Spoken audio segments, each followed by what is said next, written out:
Welcome to this podcast on digital responsibility. There's a vibrant community across the world at the moment driving forward corporate digital responsibility, which includes a range of aspects from digital ethics, digital for the environment, sustainability, digital well-being, inclusion, accessibility, and more. My name is Rob Price, one of the founders of Corporate Digital Responsibility back in 2017. If you'd like to know more, have a look at the website corporatedigitalresponsibility.net. Welcome to the fifth episode tonight of season 4 of the Digital Responsibility podcast. And tonight I'm delighted to be joined by Joe Zammit-Lucia.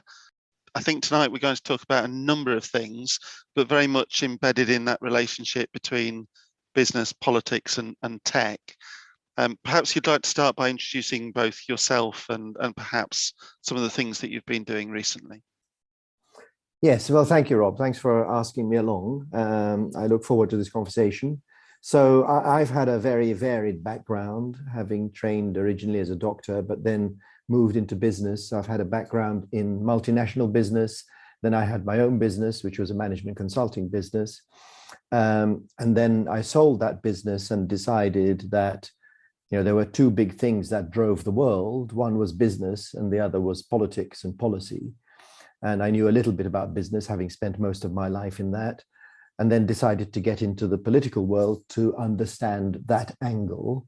So I got into that and learned about it. And then I set up a public policy think tank in London with a branch now in Amsterdam, which is focused on the relationship between business, politics, and society. And my personal interest is exactly that interface, the interface between business, politics and policy, and how we organize our society.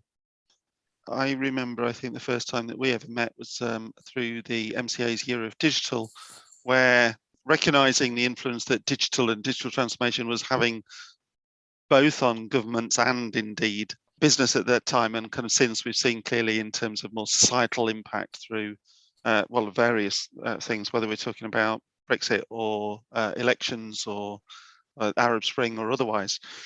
So digital kind of for me is the third thing that's to that triangle, now triangle: business, politics, and technology or digital. And of course, you've brought that to life very recently for us all with your recent book. So perhaps it would be kind of good to share, but both in terms of what prompted you to write the book, the experience of it, and share the core focus of it. Thank you. So the book is called The New Political Capitalism. And what stimulated me is that when I was in business, and indeed for a long time after, I used to speak to many people in business who took the attitude, I'm in business, that's separate from politics. Please keep politics out of it so I can get on with the business of business. In fact, only this week, I saw some post on LinkedIn, somebody saying, keep politics out of tech. And this always struck me as a bit of a nonsense. So I thought, and the relationship between business and politics is very complicated, and there are multiple facets to it. So I thought I'd start looking into that and start exploring it. And that's what led me eventually to write the book. But the proximate stimulus for getting down and writing it too, actually, one of them was the fact that we're locked in by COVID. So writing a book seemed like a good thing to do. I was having a discussion with a chairman of a multinational company who said that he'd just come from a breakfast meeting with a bunch of other chairs like him. And he said, we all sort of agreed that we don't really understand political logic, and that it's very different from business logic, and of course that is true. So I set out to explore those differences, hoping that I could lay out why political logic was so different from business logic, but that doesn't make it illegitimate, and that it would help to understand it more, and how businesses can thrive in this new era we're entering, where political issues are becoming overwhelming. You know, we've had a period of time where the Overton window, as it were, of political ideas was really pretty narrow. So the commercial and economic side kind of took over. Now we've got a battle for political ideas that is broad and global, and it's starting to affect businesses more and more and more. So how can you be successful as a business in this new environment? And I think, funnily, that you should use the word environment, of course. But the other key aspects of driving change very much firmly around environment and planet and climate change, and thinking about how organisations need to change to better address some of the kind of challenges in that space. Of course, when you talk about the relationship between business and politics, and indeed, I remember in 2016 standing in Paris and being told that I wasn't supposed to be talking about politics and technology in the same sentence. So that's very reminiscent for me for the start of the CDR piece. But, I mean, I know, and I've read the book, so congratulations. And of course, I should say thank you for the reference at the back of the book to the paper that Karen and I produced last year on digital society. But it resonates in so many places with the conversations that I have with a digital responsibility hat. So it's not about technology, or it's loosely about the impact of living in a world driven by more technology. But the issues that we're trying to talk about and face in digital responsibility, organisations or otherwise, there were lots of synergies. What's been the reaction to the book? And I'm interested specifically in terms of what do those in politics say as a response versus what those in business might say as a response versus even those of us in the digital domain. So the reaction obviously has been mixed, because people there, you know, people in all these, there are different people with different backgrounds. I think that the general reaction has been that this is something that one needs to think about, that it's kind of, I think the general reaction has been, this is capturing the zeitgeist. It's something that is of the moment that we have to think about. For some, of course, this is a very uncomfortable thing to think about because it's very different. You know, for those of us of my generation who are brought up in the 80s and 90s of kind of laissez-faire neoliberal ideas where just let the markets get on with everything, and who are used to operating in that environment, this is all very uncomfortable. And, you know, when we meet uncomfortable ideas, we kind of, you know, either embrace them and try to find out whether they apply to us and how, or we close our eyes and carry on and say, well, you know, okay, this may be coming, but hopefully it'll come after my tenure is over. So, you know, reactions have been mixed, but I think in general, the reactions have been very positive and have maybe helped people put some structure to what they felt was a newly chaotic world that's surrounding them. And I think the thing for me is just that point. There are more people, hopefully, who do read it, who think, actually, I need to think more about what the consequences of that are for them in whatever capacity they are operating.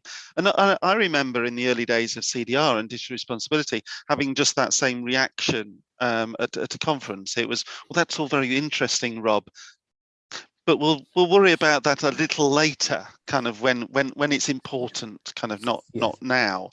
But I think the thing that I'm seeing time and time again is there are far more people who recognise the need for change, whether from a political or a business or a technology angle.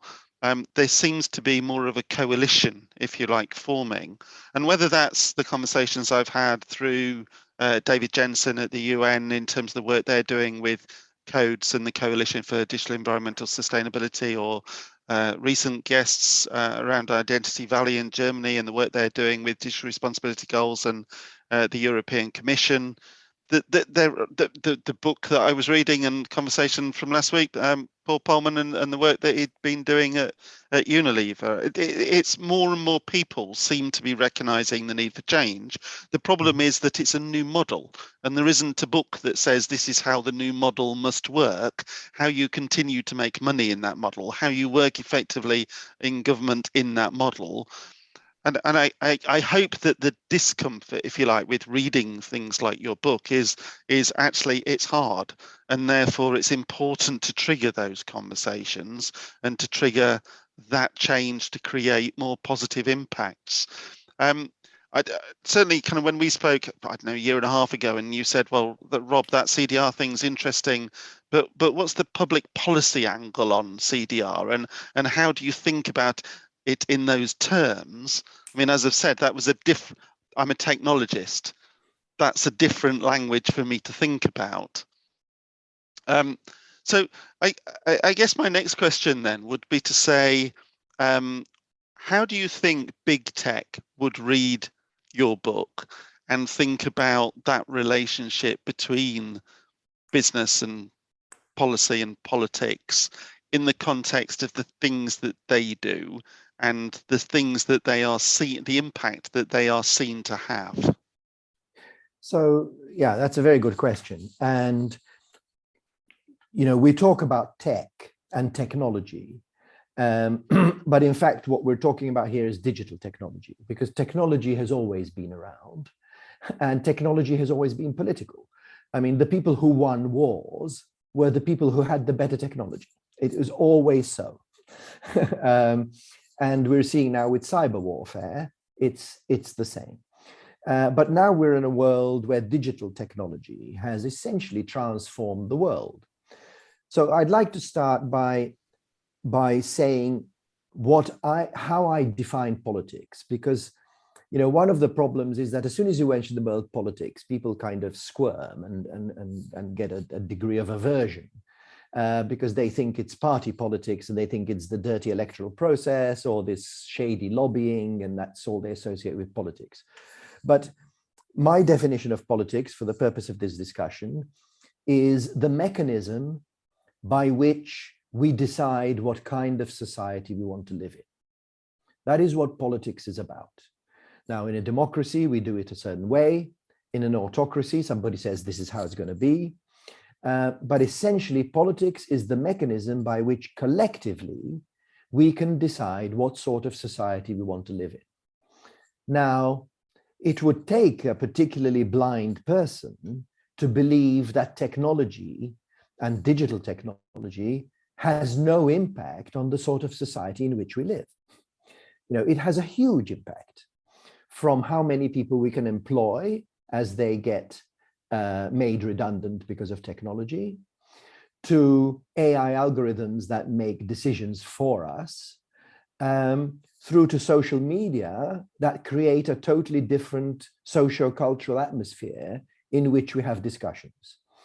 So technology has a huge impact on the sort of society we live in.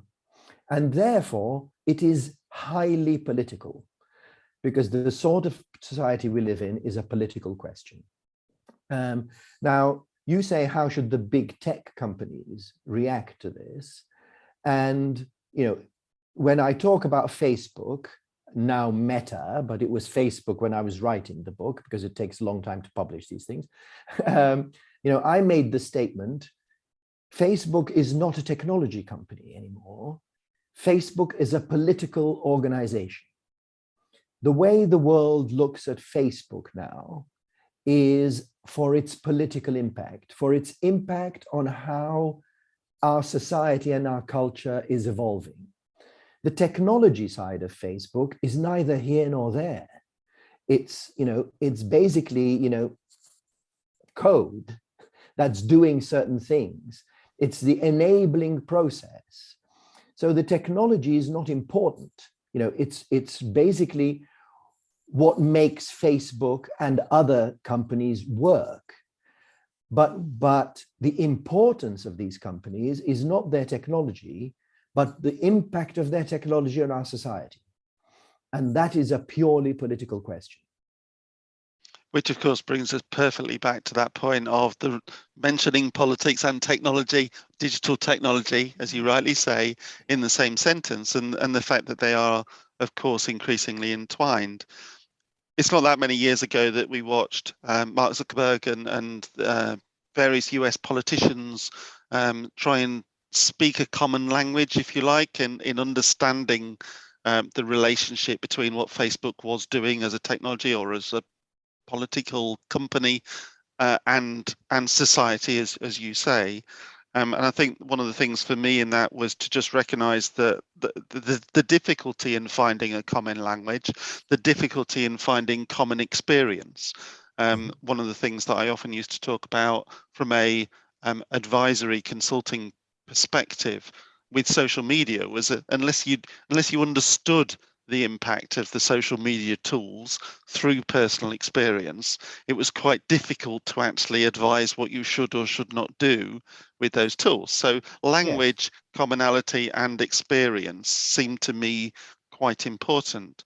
What do we need to do differently in this space to find a better common language and a better, certainly in the context of then delivering regulation or policy that's finding some sort of balanced ground to create positive outcomes where people can benefit, where organizations can make money, and where governments can be seen to be doing supporting or positive actions in terms of the society that they interact with, rather than be seen as overtly onerous or bureaucratic or however else it might be perceived.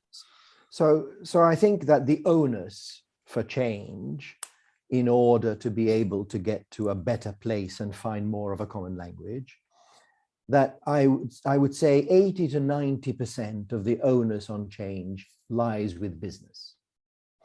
So we all look at the world through our own lenses. So if you're a technologist, then you look at the world through a technology lens and you get excited by the technology. If you are a chief financial officer, you look at your business through the lens of delivering your quarterly earnings, through the lens of what Wall Street and the city think about you. But these are secondary issues. The primary issue should be quite different. So what is a business is the fundamental question. And a friend of mine, who used to be professor of marketing at Stanford, came up with this idea that business is a value delivery system. So the question is, what value are you delivering to your customers and to society as a whole? That is the first question that every business should be asking itself. Not the last question, the first question. And then you think, okay, how am I going to deliver that value? And how am I going to make money delivering that value? But in fact, we ask the questions, a lot of businesses ask the questions the other way around. They say, what technology do I have in order to deliver something? How am I going to make money out of my business? And what do I need to deliver to do that? Whereas we should start from the other way, from the other side. What value am I providing to the world and to my customers? Unless that is the first question, then business goes down a lot of blind alleys. And we've stopped asking that question because, through the age of financialized capitalism that we're just emerging from, people got the notion that business is there to make money. That's the purpose of business. But that's not the purpose of business. That is a consequence of delivering value profitably.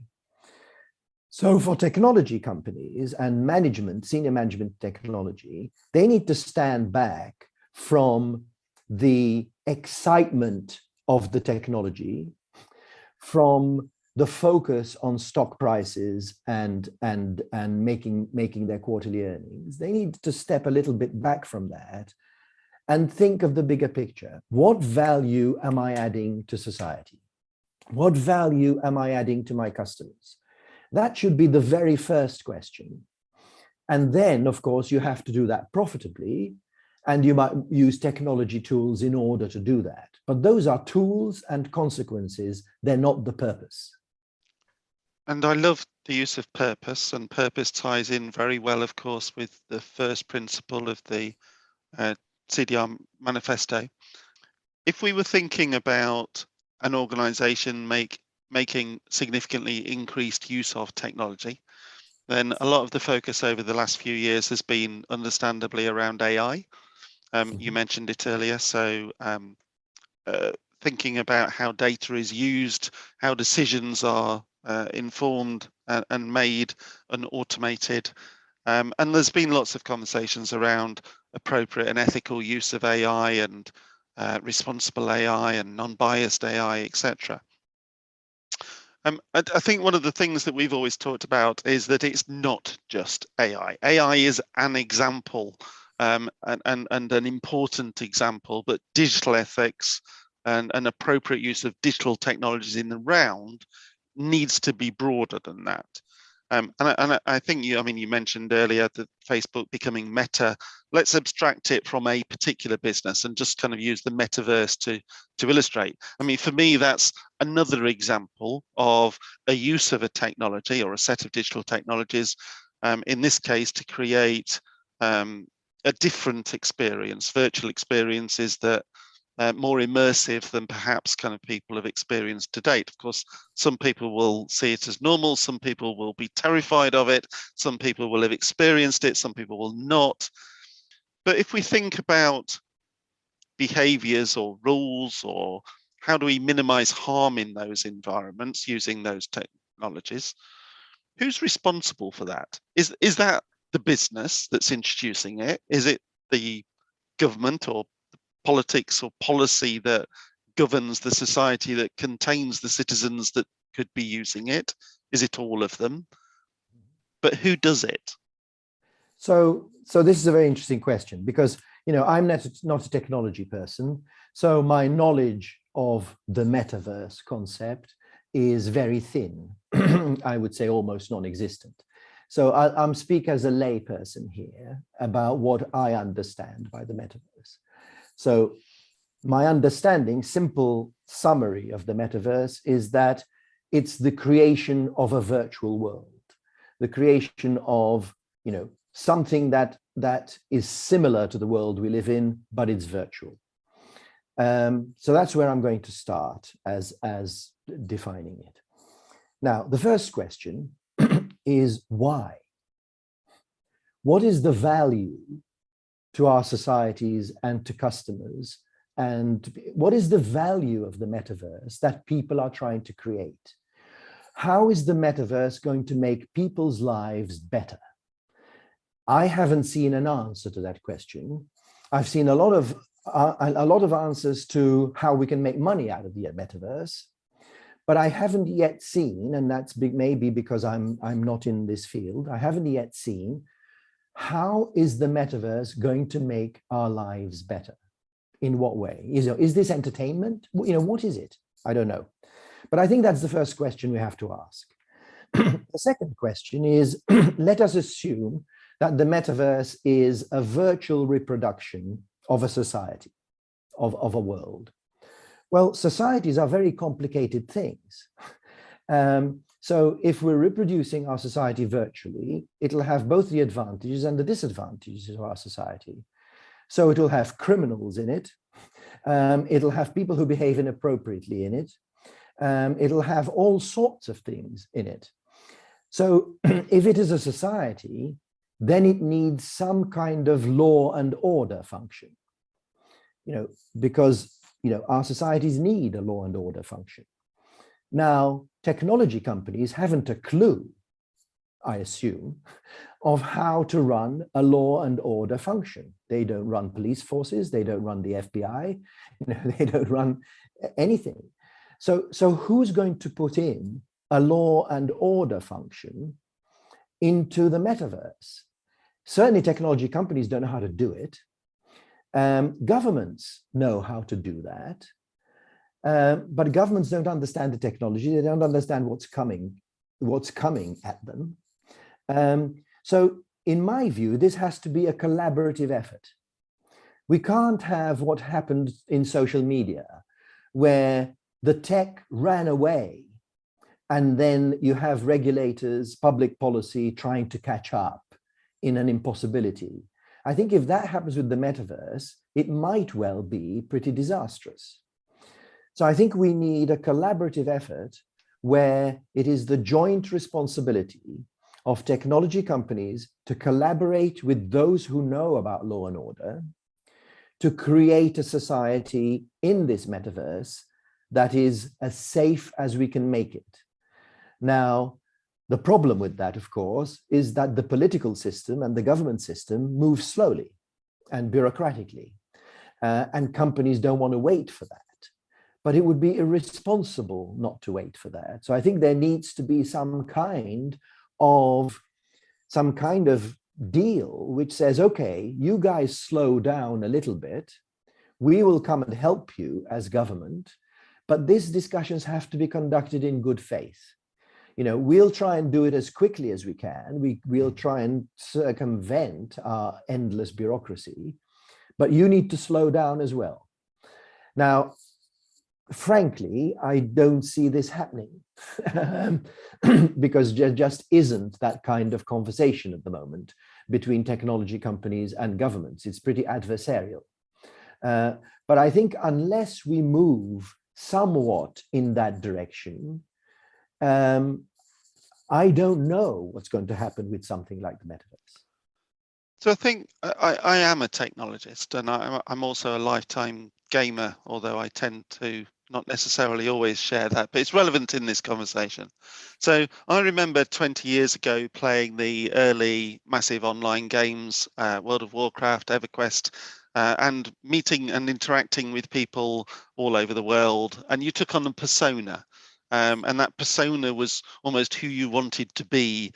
And okay, you might have been running around killing ogres or trolls or whatever kind of fantastical beast you were facing, but it was that first experience of massive online games. I remember 10 years ago writing a couple of blog articles, one of which was talking about watching the sunset in a game that I was playing. Because it was such a visual experience that, and some people listening might think I'm slightly mad at this point, but this was a recognition that actually the level of technology had got to creating a virtual representation of a full world environment, albeit on my TV screen, that had an emotional response as an impact. I equally remember writing an article about my future office being a virtual kind of environment that I can meet somebody sat on the side of the Grand Canyon and have a chat and a sandwich just before diving off to another meeting in Paris without, of course, leaving my room, which would be probably what it's been as an experience for the last 2 years in the pandemic, where we've not been able to travel, or indeed the future, where perhaps we need to travel less from an environmental point of view. So the experience of other things.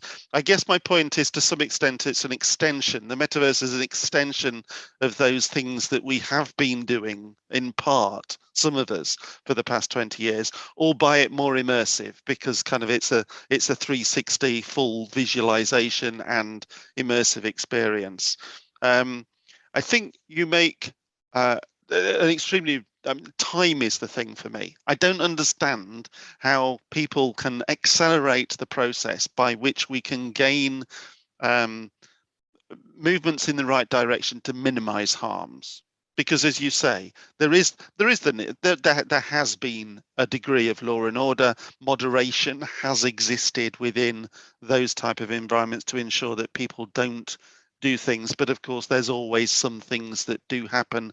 There are always elements that you need to stay ahead of. I guess in that context of time and awareness, I talk quite a bit about regulation and ethical guidance and policies and the complexity of organizations finding a path when you have different governments doing different things in different geographies. How do you keep current? How do you know to be consistent with UK GDPR versus EU GDPR versus kind of whatever other data policies you've got in Singapore or China or the US or wherever else in the world? It seems to me that in a metaverse, you need more global coherence and collaboration around how you might govern, how you might set those standards. If you were to pick one or two things that would be an obvious first step for organizations to think about, whether they be government, whether they be big tech, where might we start? What could we hope for as a sensible kind of step that people could see as logical and in need of doing? So let me pick up on some of the things you said about gaming, because to my mind, gaming was a much more controlled environment. There were limits to what could be done or could not be done. My understanding of the metaverse is that it's very different to that, and that the limits, it's much broader. So we're already hearing stories of sexual harassment. We're already hearing stories last week on the BBC of a 12-year-old girl being invited into a strip club in the metaverse, etc., etc. So I think this seems to me, as a non-technology person, quite a different thing from gaming. That's the first question. The second issue is that the reason we have this fragmentation is because of that you describe, that companies don't like because they have to, is because it's chaos. The social media world and the digital world has run away. The horse has bolted, and now we have governments around the world trying to catch up and trying to lasso this horse in very many different ways. And that's why we have this chaos and this fragmentation. So if we're not to repeat that, we have to have this collaborative approach. Somebody somewhere, and it has to come from the companies, has to say, hang on a minute, let's work this out together, because this could be something great or it could be something highly dystopic. But if the tech companies get carried away with the technology and start running as fast as possible and leave governments in various places to catch up, we'll get the same type of chaos that we have now, only it could be a lot worse.